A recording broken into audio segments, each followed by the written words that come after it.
नमस्कार साथियों, स्वागत है आपका इंस्पायरिंग वॉइस यूट्यूब चैनल पर। आइए आज सुनते हैं एक कुम्हार और सेठ जी की कहानी। शहर में एक सेठ जी रहते थे। उनके पास अपार धन संपदा थी, फिर भी वह संतुष्ट नहीं था। वह और अधिक धन दौलत प्राप्त करने की इच्छा रखता। इस कारण पत्नी बच्चों को भी समय नहीं दे पाता और बहुत दुखी रहता। अपने दुखी मन को शांति देने के लिए एक दिन सेठ जी घूमते घूमते एक गांव में पहुंचे, जहां एक कुम्हार मटकियां बेच रहा था और पत्नी बच्चों के साथ हंसी खुशी बातें कर रहा था। सेठ जी कुम्हार के मन को प्रसन्न और उसके घर के माहौल को खुश देखकर बहुत प्रभावित हुआ और सोचने लगा कि इतनी सी मटकियां बेचकर ये भला क्या कमाता होगा। यही कोई दिन के 2-5 रुपए, फिर भी यह इतना संतुष्ट है और मैं हूं कि सब कुछ होने पर भी संतुष्ट नहीं हूं। कुम्हार की अल्प कमाई में भी संतुष्टि ने सेठ जी को सोचने पर मजबूर कर दिया।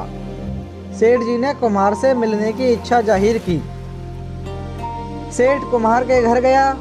कुम्हार ने सेठ जी का आदर सत्कार किया और हंस हंसकर बातें करने लगा। फिर दोनों में बातचीत शुरू हुई।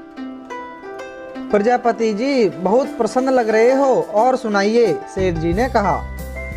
सब ठीक हैं, 2 रोटी समय पर मिल जाती हैं सेठ जी, कुम्हार ने जवाब दिया।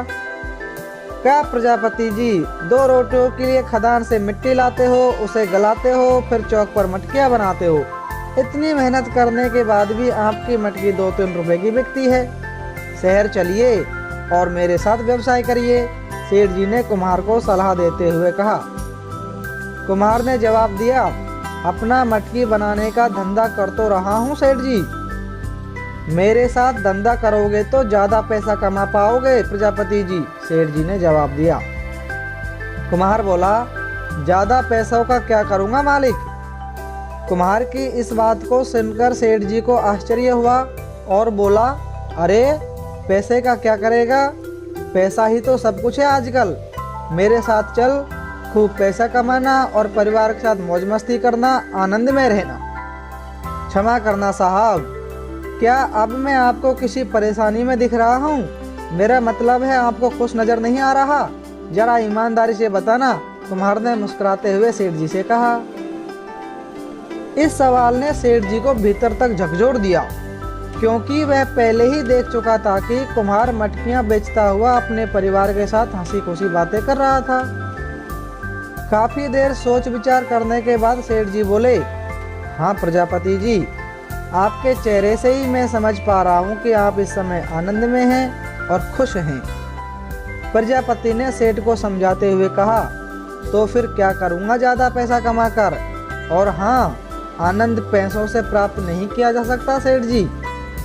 पैसों से नहीं? सेठ जी ने प्रश्नवाचक दृष्टि से कुम्हार की तरफ देखा और पूछा, हे प्रजापति जी, मेरे पास ईश्वर का दिया सब कुछ है, फिर भी मैं संतुष्ट नहीं हूँ। कृपया मुझे भी बताइए, आनंद की प्राप्ति कैसे होगी। मैं जो कहूँ उसे ध्यान से सुनने और जीवन में अमल करने का वचन दीजिए, संतुष्टि अवश्य मिलेगी, कुम्हार ने रोबीले अंदाज में सेठ जी से कहा। सेठ जी ने भी सहमति में सिर हिलाया। कुम्हार उसको समझाने लगा, हे सेठ जी, स्वार्थ को त्यागो, परमार्थ को चुनो, लालच छोड़ो, गरीबों की मदद करो। यदि आपने ये आदतें अपना ली तो समझो आनंद की राह पर कदम रख लिया। हे सेठ जी, ज़्यादातर लोगों के दुख का सबसे बड़ा कारण यही है कि वे कुछ उनके पास है उसमें सुखी नहीं हैं, और जो पास नहीं है उसे पाने के चक्कर में दुखी हैं। इसलिए जो है उसमें खुश रहना सीखो, दुख अपने आप दूर हो जाएंगे। और जो नहीं है, क्यों उसके चक्कर में दुखी रहते हो। जो आपके पास है उसका भरपूर उपभोग करो और मस्त रहो। कुम्हार के उपदेशों ने सेठ जी को झकझोर दिया। उसे अपने दुख का कारण समझ आ गया। कुम्हार के उपदेश सुनकर वह अपने शहर आया और संग्रह की आदत छोड़कर जनहित के कार्यों में लग गया। जनता भी उसके कार्यों से लाभान्वित होने लगी और सेठ जी की प्रशंसा करने लगी। जनता से अपनी प्रशंसा सुन सेठ जी बहुत खुश रहने लगे और संतुष्ट भी। तुलसीदास जी ने भी इस विषय में कहा है कि गोधन गज धन बाजी धन और रतन धन खान, जब आवत संतोष धन सब धर नूरी समान। अर्थात मनुष्य के पास भले ही गाय रूपी धन हो, हाथी रूपी धन हो, घोड़ा रूपी धन हो और रत्न रूपी धन की खान हो, वह कभी संतुष्ट नहीं हो सकता। लेकिन जब उसके पास संतोष रूपी धन आता है तो बाकी सभी धन उसके लिए धूल के बराबर हो जाते हैं। अर्थात संतोष ही सबसे बड़ी संपत्ति है। प्यारे साथियों, इस कहानी से हमें यह शिक्षा मिलती है कि आत्म संतोष से बड़ा कोई सुख नहीं है और जिसके पास संतोष रूपी धन है वही सबसे बड़ा सुखी है। अतः प्रसन्न रहिए और जो मिल रहा है उसका उपयोग करते रहिए। कहानी कैसी लगी कमेंट कर अवश्य बताएं और इसी तरह की कहानियाँ सुनने के लिए चैनल को सब्सक्राइब कर लें, क्योंकि आपके सब्सक्रिप्शन से हमको मिलेगा मोटिवेशन और आपको मिलेगा नई कहानी के वीडियो का नोटिफिकेशन। धन्यवाद।